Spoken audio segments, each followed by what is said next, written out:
Emily hadn't planned to fall asleep. Not on a plane, not with her baby in her arms, and certainly not against the shoulder of a stranger in $1,000 suit. But when she woke up, something was wrong. The plane was still in the air. Her daughter was still safe. But the man beside her, the one now staring at her with stunned disbelief, had just whispered something that made her blood freeze. "Emily, it's me. I think you're the girl I fell in love with 15 years ago, and we're both in danger. There's a bomb on this plane." And just like that, the past, the present, and the next 10 minutes of her life collided, all at 35,000 feet. Emily Hayes tightened the strap of the baby carrier across her chest as she stepped onto the plane, her muscles aching from the weight of her 6-month-old daughter and a night spent sleeping upright at the airport gate. Luna stirred faintly, her tiny head nestled against Emily's chest, soft breasts warming the fabric of her sweatshirt. The baby had barely stopped crying during the layover, and Emily had rocked and paced until her legs felt numb, her brain running on fumes in desperation. She didn't want to be on this flight, not because she didn't want to go home, but because home was a one-bedroom apartment in her mother's crowded Bronx building, and returning there felt like surrender. Just 2 months ago, she had a studio apartment of her own in Austin, a part-time writing job, and a fragile sense of control. But then the freelance work dried up, childcare fell through, and the bills started arriving faster than she could open them. The final blow came last week, eviction notice taped to her door. With her last paycheck, she bought a ticket home. She shuffled down the aisle, trying not to knock elbows with the seated passengers as she searched for her seat. 15C, middle. Of course. She took a breath and squeezed in, bumping her diaper bag awkwardly against the window-side passenger. "Sorry," she whispered. The man beside her didn't flinch. He moved his arm just enough to make space, glanced at her with mild curiosity, then returned to looking out the window. His features were sharp, suit impeccable, posture straight and still. A businessman, the kind of man who probably hated babies on planes. Emily sat down cautiously, adjusting Luna's blanket. The baby squirmed but didn't wake. Her fingers were already tingling with exhaustion. She couldn't cry. Not here. Not again. The flight began to fill. Passengers bustled. Overhead compartments slammed shut. She stared straight ahead, her head heavy, her neck stiff. She hadn't eaten since yesterday, just vending machine crackers and lukewarm water. Her body felt like it had turned to stone. As the plane taxied down the runway, Luna stirred. Emily held her tighter, gently rocking. Her arms ached. She closed her eyes for just a moment. The next thing she knew, her head had slipped sideways, softly resting against the shoulder of the man in the tailored navy suit beside her. For a heartbeat, she froze, mortified. But he didn't move, didn't flinch. He just sat there, unmoving, staring ahead. Then softly, almost inaudibly, he glanced at her and said, "Emily?" Her eyes widened. She looked up, confused, disoriented. The man was studying her now. Not annoyed, not confused, but something deeper. Recognition. "It's you," he said. "Emily Hayes, from Mrs. Callahan's math class. 6th grade. You used to draw stars on your notebook and give away your green jelly beans." She blinked, stunned. Her mouth opened, but no words came. He gave a small, disbelieving smile. "It's Nate, Nathaniel Grayson." Her heart stopped. She hadn't heard that name in 15 years. And here he was, beside her, on this plane, dressed like power and success, speaking her name like it meant something. Before she could respond, his phone vibrated in his hand. He glanced at the screen. His expression changed instantly. He went pale.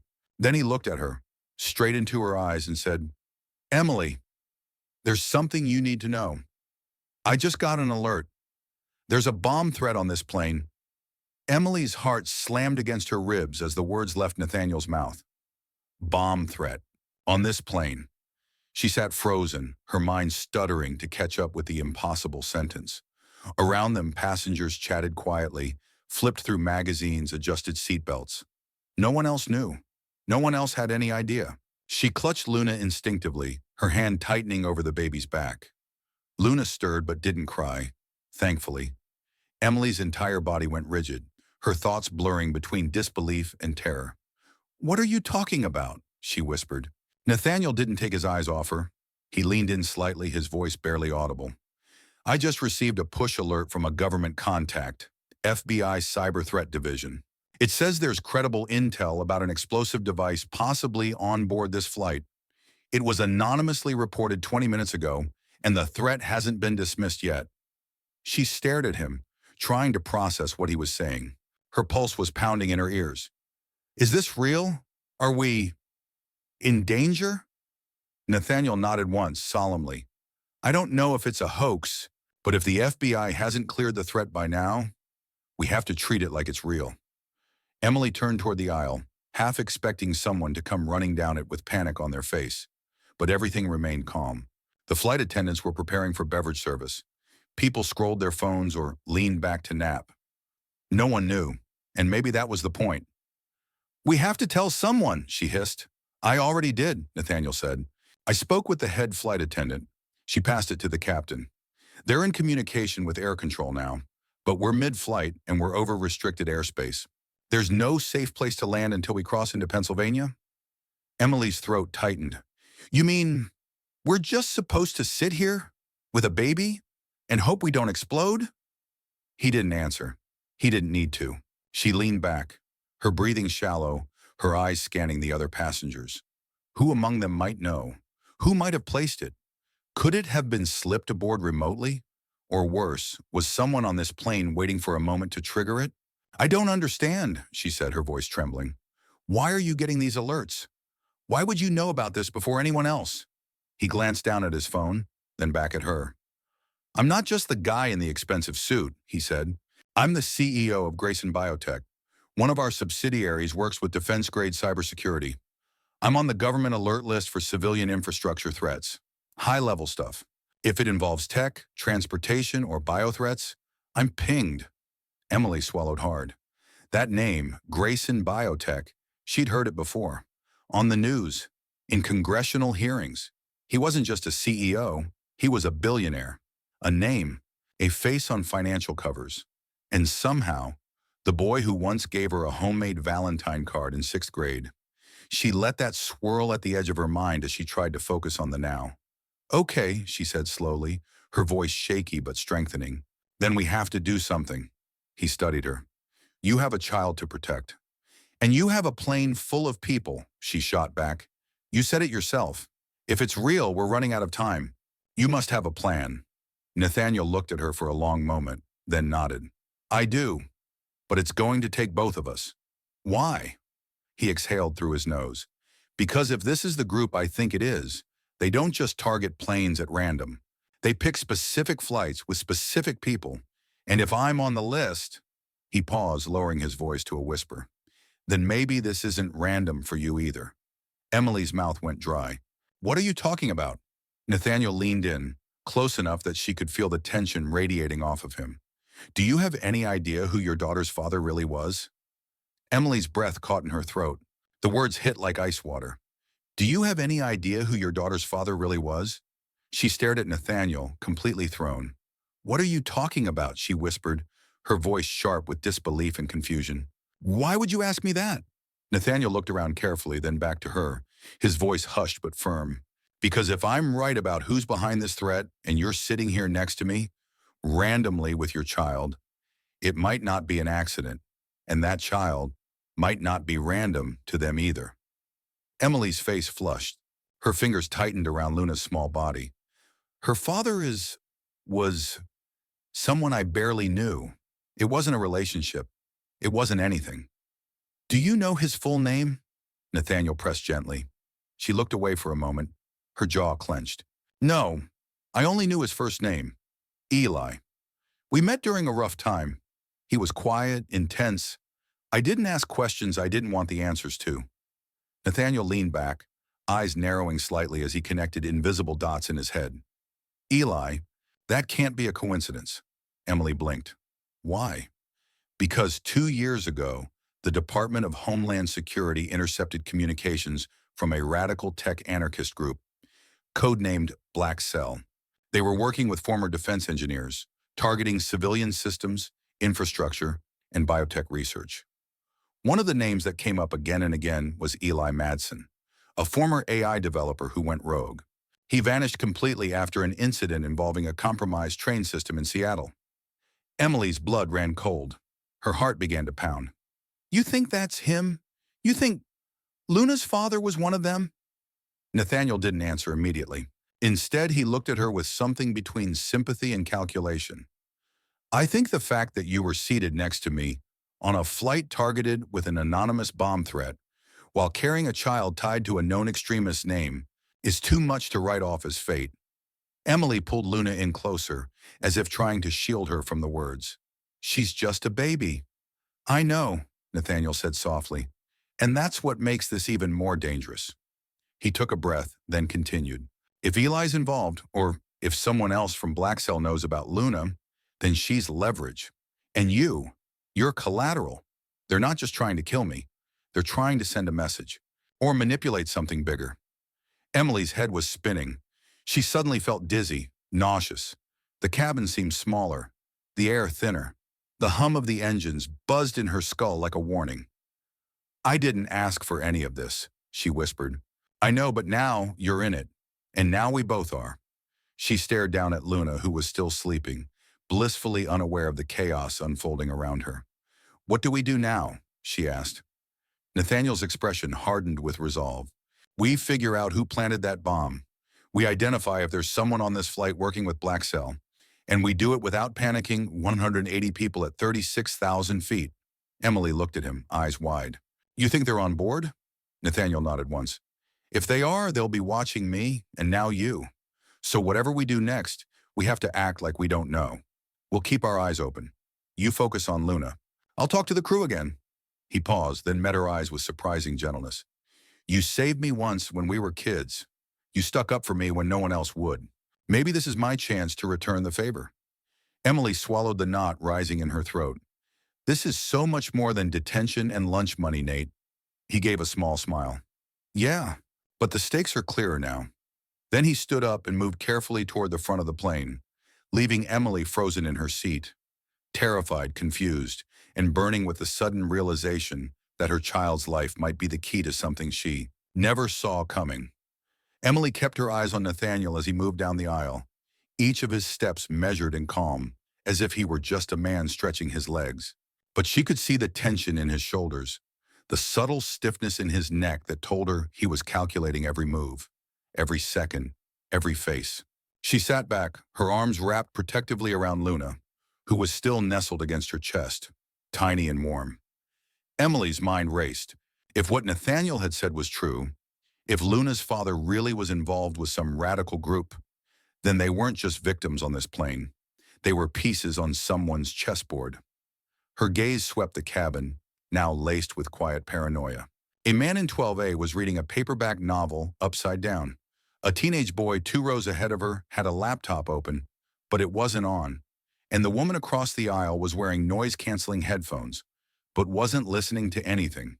Were they just quirks or signs? She didn't know how to tell the difference anymore. 10 minutes passed before Nathaniel returned.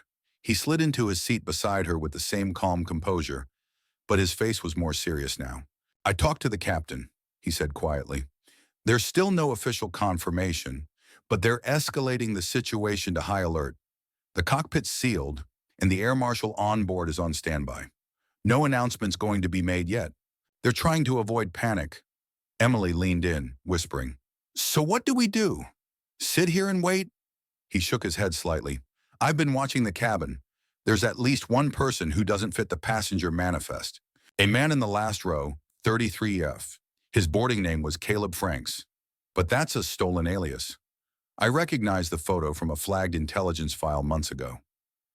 Emily's mouth went dry. You think he planted the device? I think he's here to make sure it goes off. She instinctively pulled Luna closer.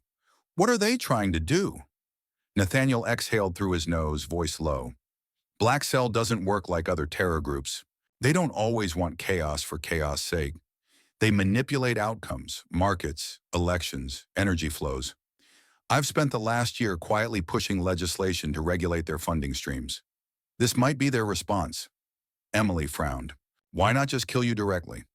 Because doing it on a commercial flight with innocent people and a former insider's child on board, that makes a statement. It paralyzes fear, sends a message. I think Luna's presence was intentional. She blinked, stunned. But I didn't tell anyone I was flying today.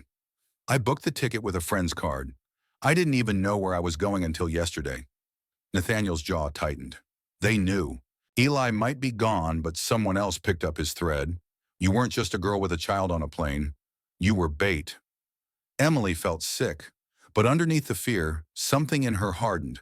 No, she said suddenly. I'm not a victim. Not again. Nathaniel turned to her, surprised. I've run from everything since Luna was born, she said quietly, her voice trembling but defiant. From my mistakes, from my past, from him. But I won't run from this.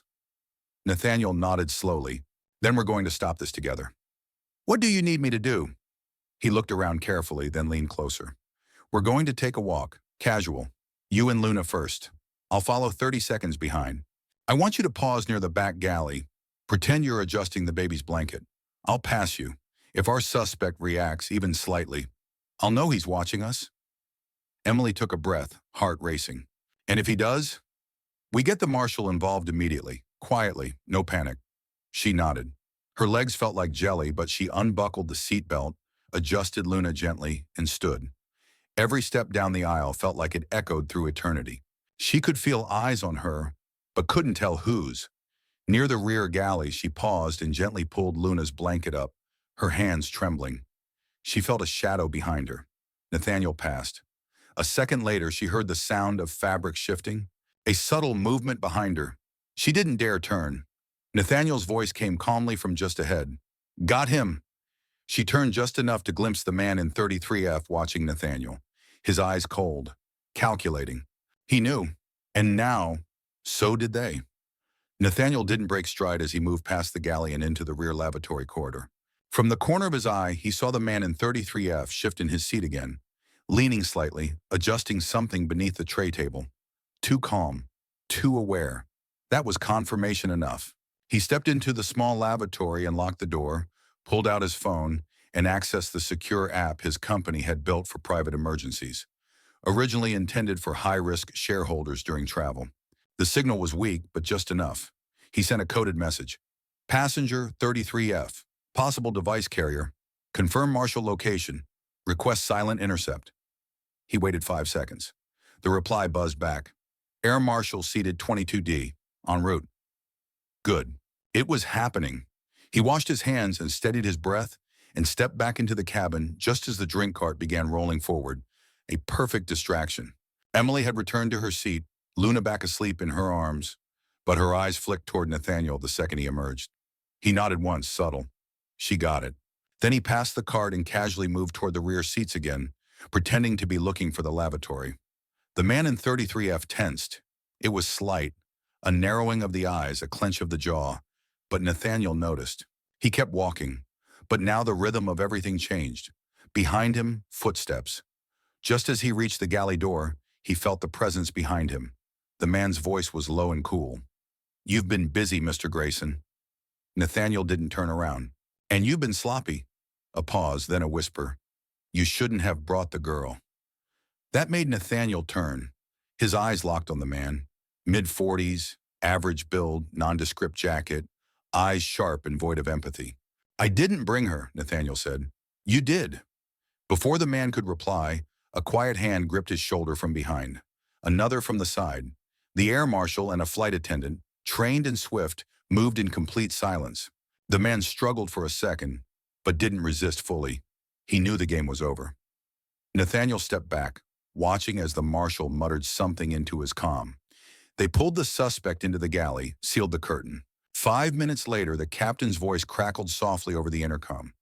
Not to alert the passengers, but to call a routine safety inspection that would keep the crew busy and the passengers calm. Nathaniel made his way back to Emily. Her eyes searched his face. What happened? They have him, he said quietly. He made a move when I passed. Marshall was ready. No one saw. No panic. Emily's shoulders sagged slightly, a mix of relief and disbelief washing over her. So, is it over? Nathaniel shook his head. Not yet. He didn't have the device on him. That means it's still hidden somewhere on board. Emily's breath caught again. And if it's not found in time? He looked at her, and for the first time his voice trembled slightly. Then they might try to trigger it manually. She gripped Luna tighter, her fingers white against the baby's blanket. Then we find it, she said. We don't wait. We finish this. Nathaniel looked at her, something fierce sparking behind his tired eyes. You were never the girl who gave up, he murmured. And I'm not about to start now. He reached into his carry-on and pulled out a small device. Handheld, sleek, designed by his own engineers. A portable signal scanner. It can detect frequencies, pressure triggers, low-grade thermal signatures. Where do we start? She asked. He handed her his phone. I'll scan. You watch for movement. If someone tries to stop me, we know there's more than one. They stood together in the aisle. A mother with nothing but courage. A CEO with everything to lose. And somewhere on board, the clock was still ticking. Nathaniel moved methodically through the cabin, the signal scanner discreetly concealed in a tablet case as he swept it along the underside of seats, overhead bins, and near service panels. The device emitted only a soft vibration whenever it encountered unusual radio frequencies or electromagnetic interference. Emily followed a few rows behind with Luna strapped securely to her chest. Her eyes darted from passenger to passenger, scanning expressions, movements, and bags. Luna was awake now but calm, chewing quietly on the corner of her blanket. They worked in silence, pretending not to know each other, carefully avoiding attention. The flight crew was fully briefed by now. One of the attendants walked the aisles, offering drinks as cover, slowing down when Nathaniel needed more time in a row. Halfway down the plane, the scanner pulsed softly near a service panel by the emergency exit. Nathaniel paused, bent slightly as if stretching his back, and passed the scanner over it again. It pulsed stronger this time. He turned to the attendant nearby and said quietly, "We may have something." The attendant nodded and tapped her earpiece. Seconds later, the marshal appeared, covering the aisle. The panel was sealed but not locked, likely accessed once mid-flight. Nathaniel crouched beside it and gently slid the cover off. Inside, nestled between wiring conduits and insulation foam, was a black object the size of a shoebox. Smooth, unmarked, no airline tags. He didn't touch it. The scanner beeped and flashed red. Active frequency detected. Nathaniel's pulse quickened. "We found the device." The marshal knelt beside him. "Remote trigger?" "Most likely. Maybe biometric backup." Nathaniel looked back down the aisle. "We need to secure this area. No passengers near the emergency exit. Quietly." Within a minute, the surrounding rows had been cleared under the guise of a maintenance issue. Passengers were moved up or down the cabin. Emily remained nearby but seated now, eyes locked on the panel. Nathaniel's mind raced. The device looked like a custom build. The antenna was internal. It hadn't been triggered yet, meaning the team member in custody hadn't sent the activation signal, or hadn't been meant to. He glanced at the marshal. If this is tied to Eli Madsen's group, then it's not just about detonation. It's about timing. It's about a message. The marshal nodded grimly. "We're 40 minutes from descent. If there's a trigger, it'll be now or during approach." Nathaniel stood, turned to Emily. "We need to buy time. There's a second layer to this." She stood, adjusting Luna against her chest. "Tell me what you need." He hesitated. "It might require your voice." She blinked. "Mine?"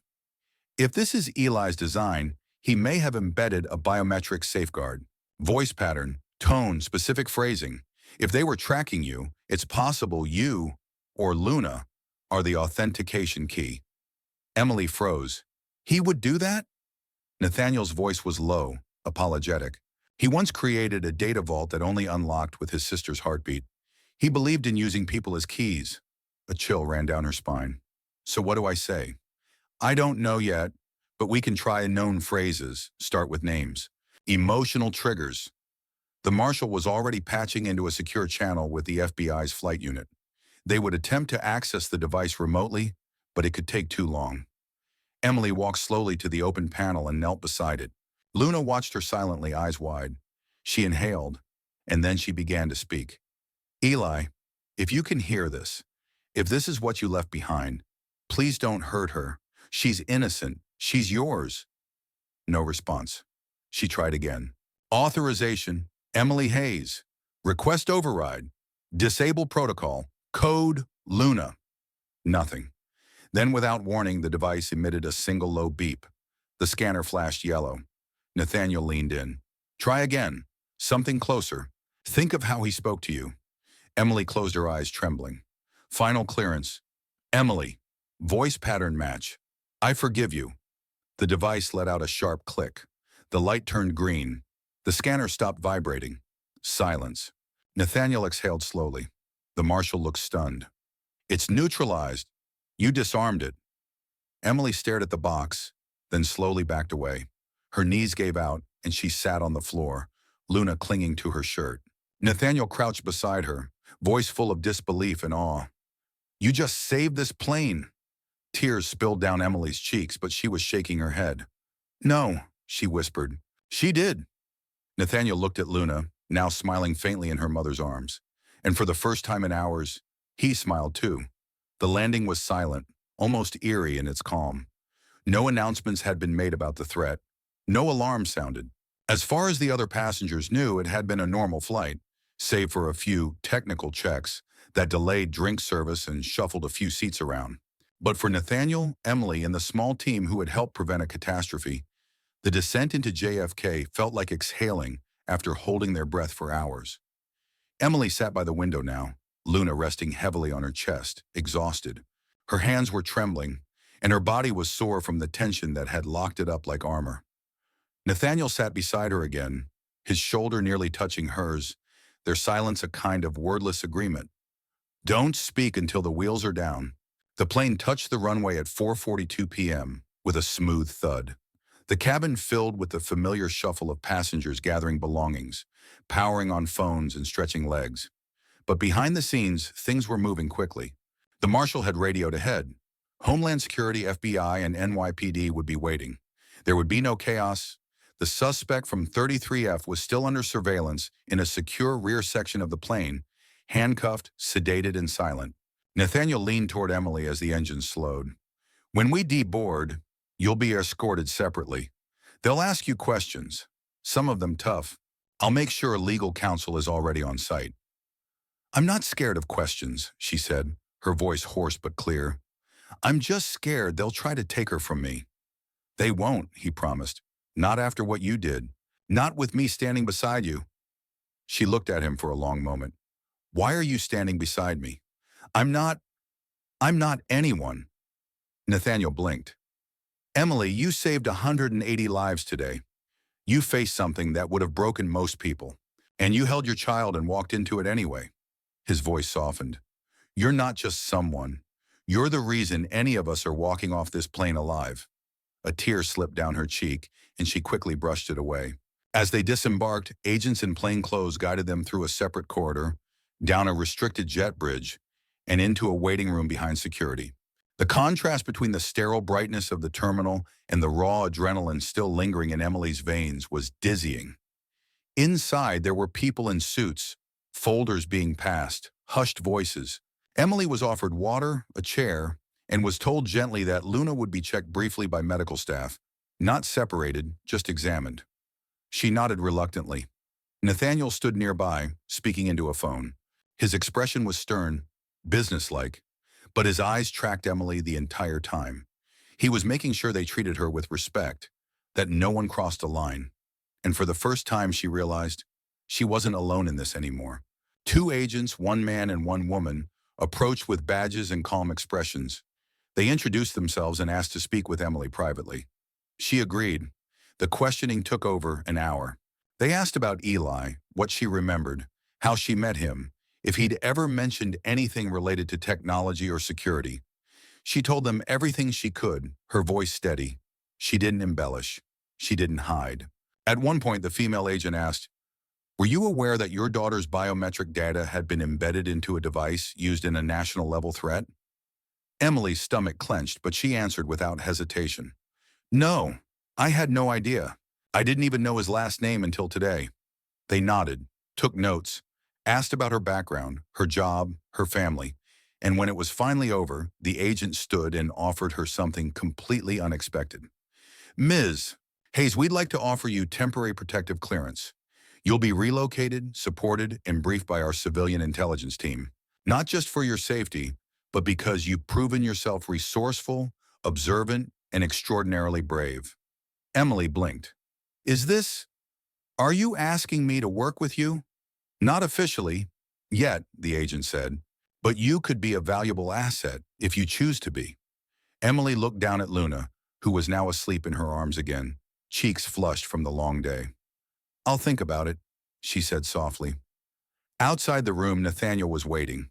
He rose as soon as she appeared and walked over with a relief-filled smile. They're not charging you, he said. They're actually impressed. They offered me clearance, she said, still stunned. He didn't look surprised. I would have too, she smiled faintly. So what happens now? He glanced at her, then at Luna. Now you go somewhere safe, and tomorrow, if you want, you come meet me at Grayson Tower. We'll talk about what's next. Emily raised an eyebrow. What would I possibly do at a corporate tower? You'd be surprised, he said. We need people like you. Grounded, smart, brave, honest. Her voice was quiet. I've been poor, scared, and invisible most of my life. You're not invisible anymore, he said. You're unforgettable. They stood in silence as agents began to clear the room. And though the sun was setting over the city, Emily felt like something far brighter was just beginning to rise. 6 months later, the skyline of Manhattan shimmered in the late afternoon light as Emily stood by the window on the 34th floor of Grayson Tower. Her reflection stared back at her, tired, changed, but unmistakably stronger. Luna, now a full-year-old, sat in a playpen in the corner of the office, babbling to herself and clutching a soft cloth book that made crinkling sounds when she turned the pages. Behind her, the office was quiet, modern, and filled with subtle signs that it wasn't just a CEO's space anymore. A framed photo of the flight manifest from that fateful day hung near the door, beside a newspaper headline, Single Mother Helps Disarm Flight 238 Bomb. FBI confirms civilian heroism. Another frame held a drawing Luna had scribbled on a napkin. During a lunch meeting, a child's bright chaos in pink and orange marker, no one had dared to remove it. Emily was no longer just Nathaniel's friend or the woman from the plane. She was now the director of civil risk strategy, a role created specifically for her, part outreach, part consulting, and part something entirely new. She worked side by side with cybersecurity teams and civilian safety liaisons, using her story to bridge the gap between people like her and the systems meant to protect them. She helped rewrite protocols for high-risk flights. She designed a hotline for anonymous tips from low-income communities who often had no voice in national security threats. And she did it all while raising Luna with the same fierce devotion she'd carried onto that plane. The door clicked open behind her. She turned and smiled. Nathaniel stepped in, sleeves rolled up, jacket abandoned somewhere down the hallway. He looked less like a CEO now, and more like someone finally learning how to live. In his hands were 2 cups of coffee, one black, one with oat milk, and a ridiculous amount of cinnamon. I guessed right? He asked, offering the latter. Emily took it and smiled. Still too sweet, but yeah, you're learning. He stepped beside her, following her gaze out the window. We closed the deal with Homeland. Your early warning system is going national. Her eyes widened. You're serious? I don't say things I don't mean, he replied. They want your entire framework implemented across 8 major airports next year. Emily laughed softly in disbelief. I was couch surfing and nursing on food stamps a year ago. You were surviving, he corrected, and you still are. Just now you're doing it with power behind you. There was a pause between them, full but unspoken. She turned to him, eyes soft. Do you ever think it was fate? That we ended up on that flight? Nathaniel didn't answer immediately. Instead, he glanced at Luna, now singing to her stuffed rabbit. I used to think fate was something poetic, he said. Something you read about in novels. But now I think fate is just timing. Plus choice. The timing put us next to each other. But you chose to act. You chose to risk everything, Emily exhaled. I'm glad I did. So am I, he said, voice low. The office door opened again, this time by Luna, who had somehow figured out how to crawl her way across the floor and push it with her tiny hands. She let out a triumphant squeal. Nathaniel laughed and knelt to scoop her up. Looks like someone's ready for the press conference. Is she going with us? Emily asked with mock dread. She is the reason we're all here, he replied, gently lifting Luna into his arms. She gets a front row seat. The 3 of them stepped into the elevator. the doors sliding shut behind them. Below on the main floor, reporters waited, not just for a headline, but for a woman who was never supposed to be seen, never supposed to matter. A woman who, against all odds, had rewritten her own story. And this time, she was writing it on her own terms. This story began with coincidence. A tired mother, a crying baby, and a chance seat assignment next to someone from her past. But it became so much more than fate. It became a story about memory, trust, redemption, and the terrifying ways the past can chase us, even at 35,000 feet. Emily is the kind of protagonist I believe in deeply. Not a hero in the traditional sense, but a survivor.